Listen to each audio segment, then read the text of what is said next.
Sejam muito bem-vindas à Confraria da Voz. Meu nome é Andressa Duarte, eu sou fonoaudióloga especialista em voz e em comunicação humana, coach vocal. Hoje nós falaremos sobre voz e comunicação no marketing e no empreendedorismo. Ó, que palavra trava-língua, hein? Mas antes eu quero fazer minha audiodescrição. Eu sou uma mulher morena, de cabelos médios e castanhos. Estou nesse estúdio com fundo preto e microfones e vestindo uma blusa branca com um casaco marrom. E hoje eu recebo aqui ela. Gente, ela tem um currículo que eu vou ter que ler. Carol Lima, Relações Públicas, especialista em gestão, estratégia de marketing, mestre em administração. Atualmente, ela é responsável pelas operações na Squad Reality, certo? É um hub de soluções para construtoras e incorporadoras? Mercado imobiliário. Ah, ok.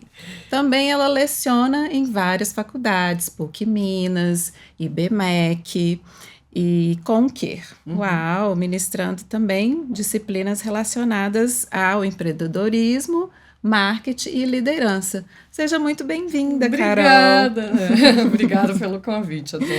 Imagina, estamos aqui já brindando. Já temos. Confraria, tem que ter um brinde, né? Carol, sempre bom. Conta pra gente como que é a sua relação de voz e comunicação nesse mundo do empreendedorismo, do hub.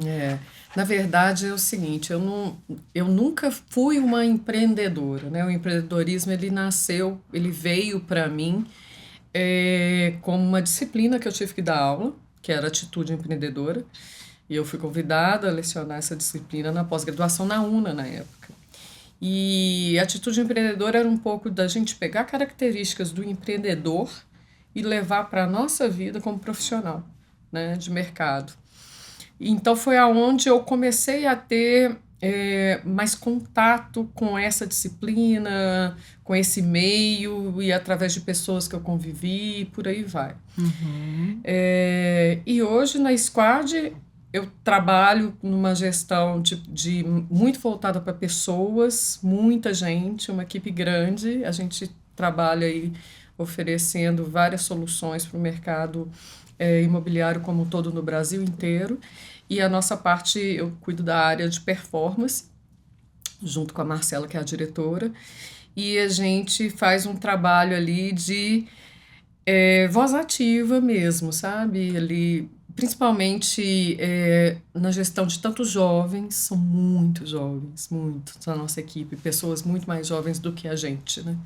Então, é um trabalho, assim, onde a gente tem que exercer uma capacidade de se posicionar na hora que tem que se posicionar e saber escutar muito, saber entender muito o outro. É uma geração que pede isso muito, né? E empreendedorismo como professor é isso, né? A gente pôr o vozeirão para fora. E eu tenho a voz muito firme, então às vezes eu tenho que ter um cuidado muito grande com a minha voz e a mensagem que eu passo através da voz, né? Não de vez em quando as pessoas podem me interpretar mal. Exatamente. Esse é um trabalho que eu tenho que fazer muito, muito esforço diário, assim. Entendi. Porque a voz é a nossa identidade. Isso. Então, como ela vai impactar o outro, Exato. como o outro vai compreender, é o que vai importar. Exato. Então, se você fala de um jeito firme, mas se comunica com o corpo também e com expressões, aí pode ir variando essa forma de comunicar. Eu tento tomar muito cuidado com isso desde nova. Mas hoje desde nova tem esse vozeirão? Sempre. Então eu faço locução também, né? Às vezes eu uso a voz também como... A minha voz é meu instrumento de trabalho o tempo inteiro, né? Assim, mas eu ainda tenho, assim, uma dificuldade de vez em quando. Eu aprendi muito, mas de vez em quando eu tenho de como colocar, que parece que eu tô brava com alguém e eu tô, às vezes, me posicionando, mas parece que eu tô quase raivosa, né? Aham. E não é assim. E falando ainda sobre voz, Carol, você acredita que a voz de um líder, uma pessoa que lidera ali uma empresa ou que Uma equipe. seja Uma qualquer equipe. uma equipe, você acha que a voz impacta de forma positiva, é importante ou Impacta. muda a coisa dentro da empresa, né? Uhum. Impacta. A voz impacta de forma tanto positiva quanto negativa, igual eu cheguei, né, a colocar. Existem, acho que as pessoas, você que é especialista nisso sabe, acho que tem gente que inclusive toma antipatia pela voz de alguém, né, Sim. assim, por causa da voz de alguém, né, Uhum. então, dentro de uma empresa, quando você lidera pessoas, um dos pontos é relacionado a você equilibrar a sua voz com o que você quer dizer, né? Ainda mais quando eu que tenho a voz mais grave. Uhum. Então, isso tudo, dependendo da sensibilidade do outro no momento da liderança, você tem que se policiar, né? Assim, eu acho que é muito relacionado a isso, porque às vezes a pessoa está ali aguardando um feedback seu, você vai se posicionar e a voz ou passa ou não passa isso, ou passa fraqueza, né? Que eu Uhum. acho também passa não passa uma confiança, né? Eu acho que voz também passa confiança para as Sim, pessoas, sim. né? Uhum. Então eu acho que às vezes pode passar uma falta de confiança, pode passar também insegurança. E a equipe não vai engajar. Então, assim, a voz no meu lado, eu sempre tive a voz muito a meu favor. Uhum. Porque quando eu comecei a dar aula, eu era muito nova, tinha alunos mais velhos que eu. Então, a minha altura e a minha voz me ajudavam, mas mais a voz, me ajudaram Uhum. muito na minha carreira, mas muito mesmo, assim, até para eu sempre fui a professora, quando eu dava aula em graduação, eu era professora escalada para dar aula para as turmas mais difíceis que tinha. Aí eu ficava assim, Jesus, mas por quê, né? Uma das Por coisas que eu causa sei é da por causa da minha voz, voz. que ela me ajuda muito. Olha só, isso é É, muito interessante. é, E a gente sabe que hoje em dia tem os líderes têm que engajar a equipe e o líder é um espelho ali, é, né? é, Ele não só ajuda ali a equipe, é, mas a equipe se espelha nele, totalmente. né? Então, o quanto a gente tem que passar em momentos de crise, tem que passar confiança. Aliás, o líder ele sempre tem que tentar passar o real da situação, né? Uhum, Mas e a voz ela está muito presente nisso. uhum. Dependendo se você dá uma gaguejada demais, rateia demais, mostra que você não está tão seguro com a informação, mostra que você está inseguro com algo e se espera muito de uma liderança. Então, esse é um ponto que a gente tem que ficar muito de olho, assim. Atento, porque tem pessoas introvertidas, né, Exato, Carol, e tem líderes extrovertidos. exato. E já tem uma pesquisa atualmente que fala que líderes introvertidos, ele passa mais, lidera melhor uma É equipe. mesmo? É, Olha que legal. por quê? O líder extrovertido, ele já tem todas as ideias ali e a Uhum, equipe é, já adora ele, não precisa uhum, da opinião. uhum. Já o introvertido quer dizer o quê? Me ajude aqui, vamos Entendi. pensar comigo, Legal. vamos ser um só. Uhum. Não é que, né, todo líder Não, introvertido vai ser, mas é uma pesquisa que saiu recentemente, eu achei isso super sim, interessante, né? diferente, não sabia.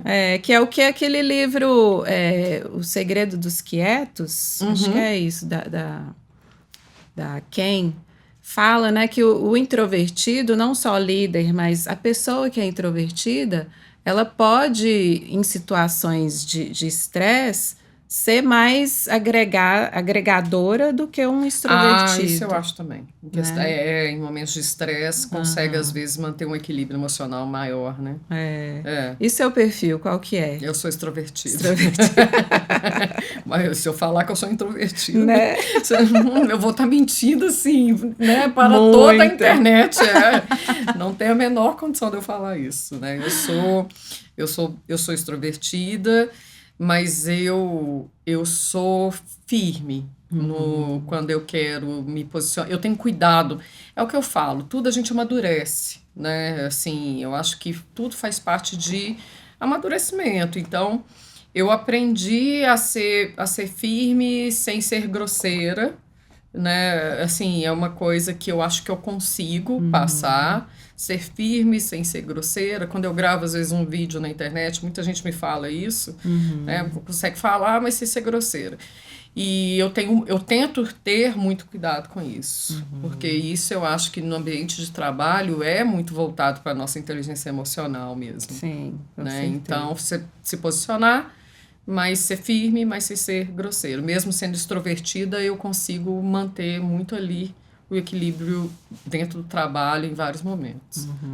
E isso é ter uma comunicação autêntica, né, Carol? Isso. É ter uma postura, uma linguagem corporal. Isso. É ser realmente genuína ali na comunicação, no que você quer passar, no que você quer deixar pro outro, né? Do que seu liderado quer, o que você quer atingir, né, com a sua equipe. É muito sobre isso, né? Ter a comunicação autêntica e genuína nessa hora para que você sirva de exemplo. Total. Mesmo dentro de uma empresa, dentro de uma equipe. Isso aí. Né? Isso aí.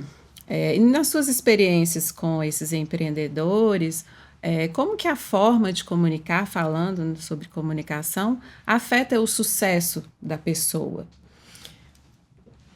Vários empreendedores, e nesse processo que eu trabalhei com eles, que eu trabalhei na área de inovação e pude conhecer muita gente nessa área, enfim.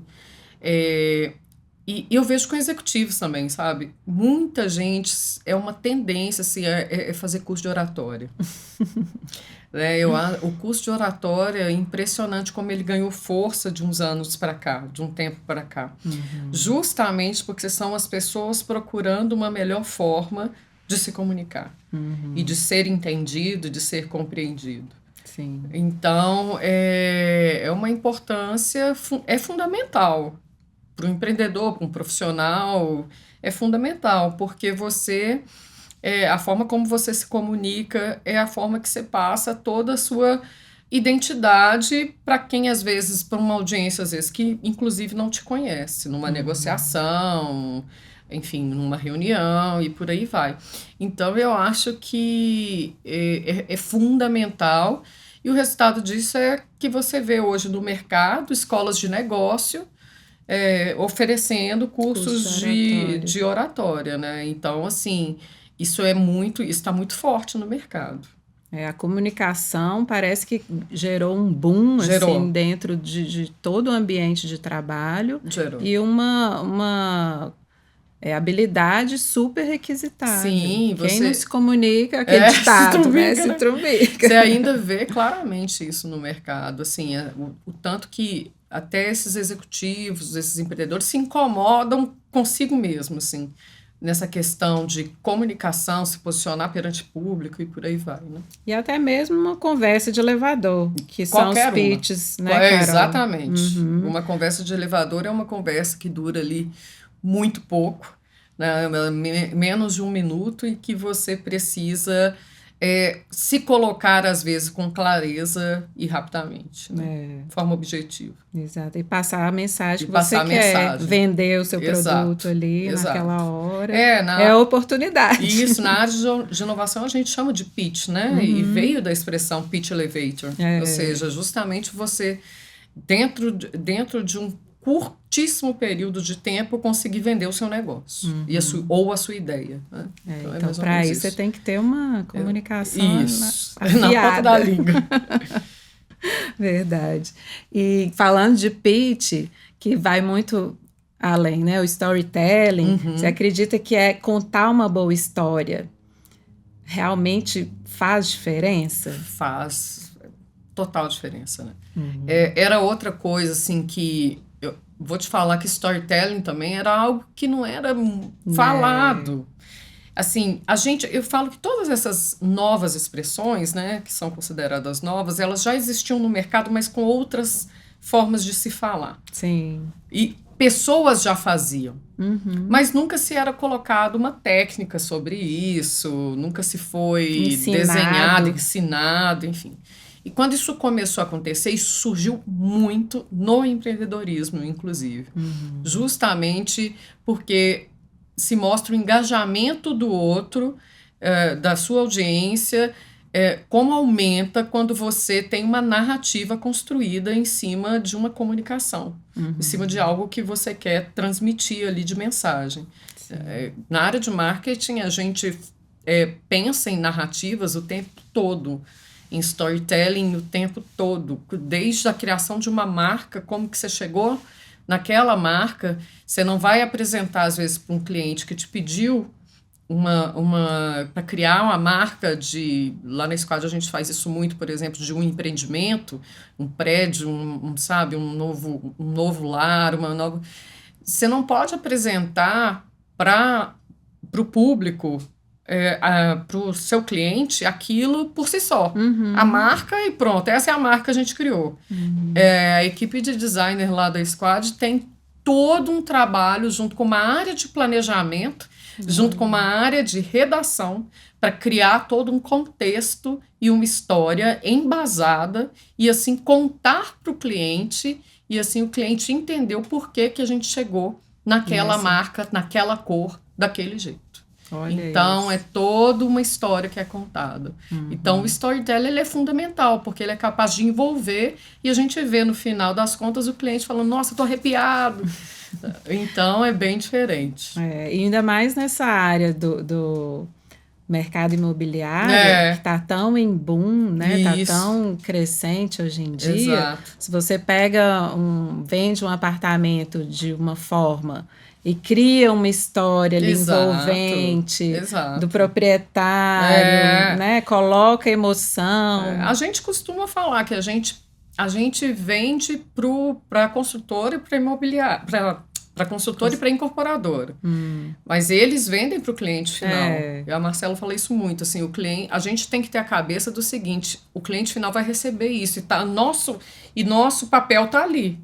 Então, casa não é brincadeira, né? Casa é muito sonho das pessoas. Então, você tem que saber contar, a necessidade de contar uma história, ela é muito grande.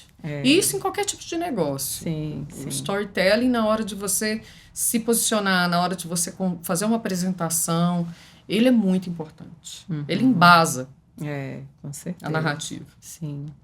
Ô, Carol, e conta pra gente. Você já passou por algum perrengue, alguma situação assim, quando você estivesse dando aula, perdeu a voz, ou ficou speechless, né? Nossa, já. Ou alguma situação engraçada que aconteceu? Já, passei demais. Eu Conta acho que eu não consigo gente. nem lembrar, porque assim, eu dou aula desde 2008. Então, assim, eu já passei coisa demais. Eu já passei de dar branco do que eu ia falar, principalmente quando eu tô cansada. Eu tenho eu não sei se é um problema ou se é normal, mas quando eu tô cansada, eu esqueço muito as palavras. Muito. Olha quando eu tô no cansaço mesmo, assim, elas me fogem bastante.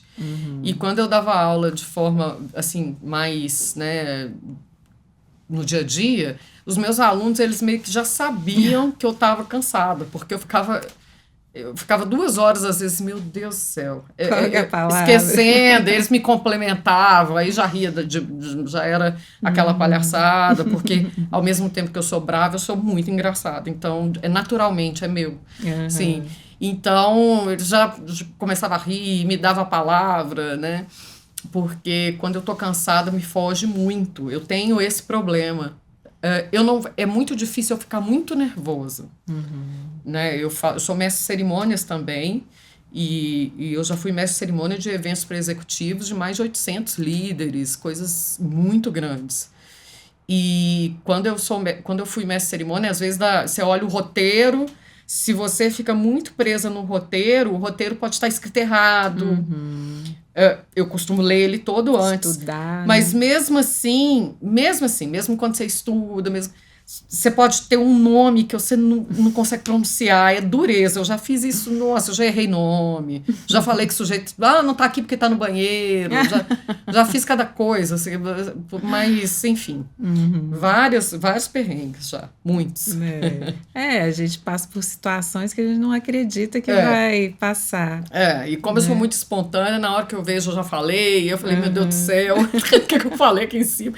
Né? Eu já troquei nome em premiação, já fiz Olha, e eu sei, gente, que ela está se aventurando na música, no canto. Está fazendo aula de canto. Como que está sendo essa experiência para você? Diferente, né? Da voz falada para a voz cantada. A gente assusta, né? É estranho. É porque eu sempre fui muito conectada à música. Muito. Eu era uma criança que cresceu num ambiente muito musical, onde as minhas irmãs mais velhas que eu ouviam muita música mesmo. E elas me influenciaram muito nisso. Então, a música sempre foi minha grande companheira, assim, o tempo inteiro. Então, eu sempre tive vontade de cantar. Sempre tive vontade de fazer aula de canto. Aí, quando eu era mais nova, coisa de criança, fui no coral, fiz coral muito tempo e tal. E aí, atualmente tem a School of Rock, que é um lugar muito legal, assim, aqui em BH. E eu comecei a fazer aula de canto com uma mulher que é fora da curva, que é a Isa, que é uma cantora, Isadora, é uma cantora, assim, que eu fico até, sabe quando até você fica assim, meu Deus do céu, essa moça é demais. Ela é sensacional. E aí ela passa, hoje em dia eu tô até parada por causa de tempo mesmo, mas vendo os horários para eu voltar. Mas ela passa as técnicas vocais, né? E você se desafia muito, assim, porque primeiro você aprende muito. Aprende a como colocar. A aula de canto é um exercício para quem trabalha com a fala. Então, você aprende a como colocar sua voz, onde colocar, né? Diafragma, respiração, vários exercícios antes. E eu tinha um problema de, quando eu dou muita aula, eu forço muito, apesar de eu ter essa voz mais grave, eu forço muito, eu fico rouca. Assim, eu forço. É meu jeito, eu acho, eu puxo muito daqui. Então, eu fico rouca, eu fico com pigarro. Então, isso está sendo importante para mim também. Né? E cantar é muito gostoso, né? Mesmo a gente cantando mal, é gostoso. E você toca algum instrumento? Não, já tentei. Não. Eu não tenho nenhum talento para tocar. Eu já tentei violão, quando eu era adolescente, eu tentei tocar violão muito. Mas aí eu meio que desisti e depois nunca mais tentei. E qual estilo, assim, que você escolheu para cantar? Eu gosto muito da música de R&B, né? Ali um R&B, uma música bem americanizada. Eu sou meio americanizada com música, até não sei nem se é bom isso, mas enfim, foi como eu fui criada, né? E eu fui para os Estados Unidos adolescente, os intercâmbios, então isso tudo me envolveu muito. Faz parte da história, faz parte da minha história, mas eu gosto muito da música de R&B, eu gosto de um pouco de hip hop, eu gosto de indie, eu gosto de uns estilos diferentes, assim. Pop, rock também eu curto. Ai, que bacana, Carol. E como que você vê a diferença de uma voz falada, preparar uma voz falada ali ao longo do dia, né, de trabalho, de reuniões, de tudo mais, e uma voz cantada que é ali para o seu prazer. Né? Para aquele momento ali. A voz cantada, ela é, pelo que eu aprendi até hoje com a Isa, né? a gente tem que se articular muito bem. Tanto que os exercícios, antes de você começar direto para o canto mesmo, né? Tem vários exercícios Sim. para a língua destravar ali, né? A boca, a projeção da voz, né? Tudo, Tudo eu acho, mexe. tudo mexe. E é engraçado, porque eu assustei com isso, assim, que você fica cansado. Eu fico cansado. É porque é musculatura que você não usava, vamos dizer assim, né? A Isa fala até assim, calma para você não desmaiar, porque tem muita gente aqui que desmaia. Gente, porque você fica cansado, né? Então, assim, a projeção, e ela te mostra a capacidade da sua voz para cantar, são tons, né? Às vezes que você acha que você tem um tom grave, mas você pode chegar num agudo, e você não tinha nem noção disso. Então é muito diferente. No dia a dia você tá ali, né? Tocando do seu jeito, sem fazer exercício, sem nada, né? Que teria que fazer, inclusive. Mas mesmo assim, no dia a dia você consegue modular a sua voz. Total. Né? Eu tenho que modular a voz, porque senão fica uma coisa muito monótona. Senão eu falo alto. E aí você está no ambiente de trabalho compartilhado. Então eu me policio muito, porque a minha voz é alta, eu sou expansiva. Então eu tenho que ficar o tempo inteiro. Tem hora que eu falo assim, gente do céu, se eu dou uma risada, então eu falo, Jesus amado. Aí eu esqueço, sabe? Mas eu tento. Entendi. Agora é hora de mais um brinde. Vamos dar mais um brinde, Carol? Que eu quero que você deixe para nós.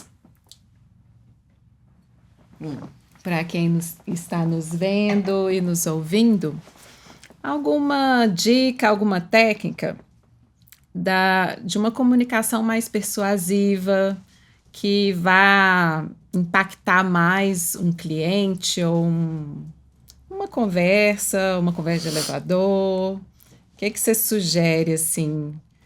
De comunicação mais persuasiva para esses momentos, eu acho que persuasão é algo que a gente realmente tem que trabalhar. São desde técnicas até na gente mesmo, porque não é somente a voz, né? Você falou aí anteriormente, o nosso corpo fala muito. Sim. Então, um dos pontos que eu acho que a gente precisa trabalhar é a objetividade na hora de uma negociação, é a gente passar a mensagem de forma muito clara, o mais claro possível para aquele que está escutando. Então, é você tentar saber com quem que você está falando, quem é aquela pessoa, se você tem essa oportunidade, estudar a sua audiência. Eu acho muito importante, porque você consegue adaptar o seu discurso de acordo com o perfil daquela pessoa. Isso é muito importante. A gente que palestra, a gente faz muito isso. Às vezes você está dando palestra para um grupo de altos executivos, e às vezes você está dando palestra para uma equipe um pouco mais operacional, mais jovem, mais velha. Tudo isso é importante. Adequar a linguagem. Adequar a linguagem e entender o cenário, ler muito o cenário, onde você vai se posicionar, com quem que você vai falar. Eu acho isso, assim, essencial para que você possa conseguir ser mais persuasivo naquilo que você almeja ali, naquele momento. Então, é preciso conhecer e tentar ler muito com quem que você está falando. Sua audiência, né? Exatamente. Certo. E você quer deixar uma frase, uma mensagem, uma palavra que você goste? Eu acho assim que é super importante a gente entender que se comunicar é você transmitir para o outro, nem sempre que ele quer ouvir, mas é você ser respeitoso, é você ser também, como eu disse, claro com o outro, mas é você também ser empático. Sim. Eu acho que comunicação é muito voltado também para a empatia do momento. Não quer dizer que empatia é algo singelo. Muita gente acha isso. Não, empatia é até você entender um pouco a situação do momento do outro. Não é se colocar no lugar do outro. Eu não acho que é isso. A gente não consegue. mas é você tentar compreender e adequar o seu discurso para o momento, às vezes, principalmente quando você lidera pessoas, é você adequar o seu discurso para o momento que aquele outro ali está inserido. Então, é muito importante a gente, como líder, ter um cuidado de não errar a mão em momentos, às vezes, delicados. Então, a gente ficar mais atento e empático com o público, com quem a gente vai falar, com quem a gente vai liderar e como que a gente vai usar a nossa voz. Isso mesmo. Nossa, muito bom. Carol, muito obrigada. Nada, foi ótimo. Agradeço demais Eu sua que agradeço. presença. Eu que viu? agradeço, foi ótimo. E eu quero agradecer aqui agora os meus parceiros. O Felipe Fantoni, que é dono desse estúdio lindo, que eu adoro o nome, Leve Music. E ao WD Studios, que cuida de mim, da minha beleza. Muito obrigada e até a próxima. Tchau, tchau.